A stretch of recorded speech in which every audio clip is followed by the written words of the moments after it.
Ito ha. Yan mapagpasensyahan nyo na. Yan lang ang bibigyan namin na. Maraming salamat po. Sino po pangalan niya? Si Gani. Maraming salamat po, Sir Gani. Maraming salamat po, Sir Gani. Pasalamat pala kayo kay Mel Ponsalan. Maraming salamat po, Melford Salang. Tsaka siya yung nag-donate siya ng bigas.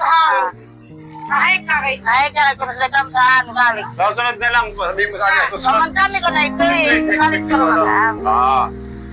Next week. Wala, yun lang kasi yan. Pero babalikan na. Babalikan kami next week. Next week naman. Balik ko. Tapos, ito yung mga damit, no? Kayo na lang bahala rito. Maraming salamat po. Kayo na lang bahala dyan. Pag mga pambata, marami yan. Maraming salamat po. Ito, magaganda rito ang pantalon. Ayan. Magaganda ng mga pantalon dyan. Magaganda pa yan. Mga sapatos ng pambata. Maraming salamat po. Pakita mo yung pantalon. Ito, tingnan mo yung mga pantalon. Ito, magaganda pa yan. Pakita mo. Ayan, ang damit siguro. Bigyan nyo na lang din dyan. Tumingin na lang din kayo dyan. Tingnan mo yung mga pantalon dyan, di ba? Kasya sa yan.